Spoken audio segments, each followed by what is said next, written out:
भारतीय ऋतुगणना के अनुसार 6 ऋतुएं प्रमुख रूप से बताई गई हैं। वर्षा, शरद, शिशिर, हेमंत, वसंत और ग्रीष्म।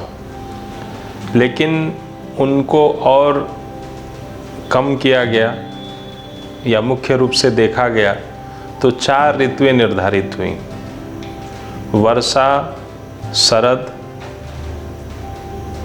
वसंत और ग्रीष्म।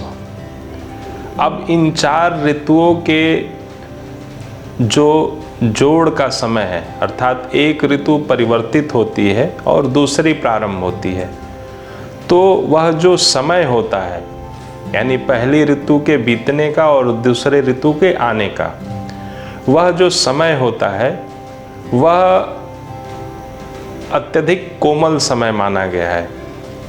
योग शास्त्र के अनुसार या आहार विज्ञान के अनुसार उसे ऐसा समय माना गया है जिसमें आप अपनी दिनचर्या को सुदृढ़ करें। और उस समय, वह जो समय निर्धारित हुआ, उसे पुराणों में नवरात्रि की संज्ञा दी गई। यानी यह संधि काल है और यह संधि काल नवरात्रि के रूप में मनाया गया। वास्तव में यह प्रकृति जो है वह मातृसत्तात्मक है। मातृसत्तात्मक क्या है?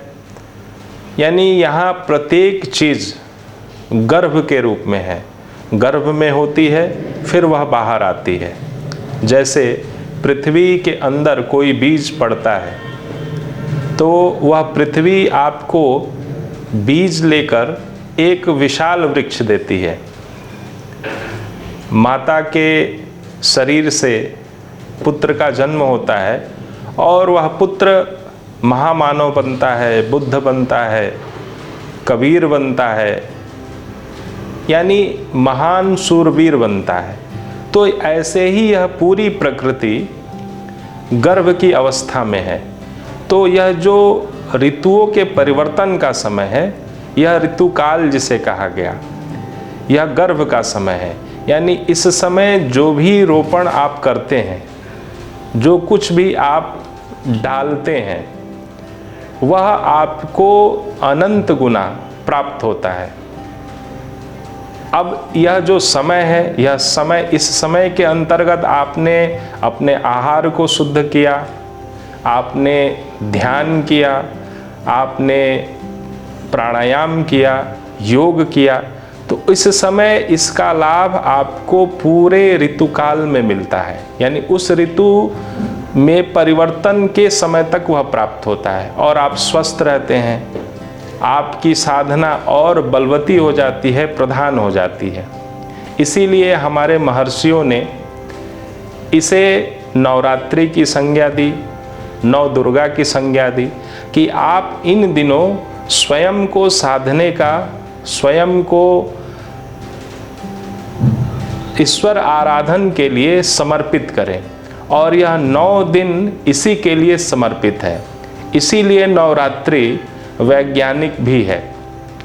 इस दौरान अगर हमारा आहार शुद्ध हो जाता है तो जो पूरे वर्ष भर हमें बीमारियां पकड़ी रहती हैं, वह या उससे आप मुक्त हो सकते हैं। इसीलिए नवरात्रि के दिनों को मनाना चाहिए। नवरात्रि में हमें साधना, आराधना अपने सामर्थ्य, अपने समझ के अनुसार निश्चित रूप से करना चाहिए।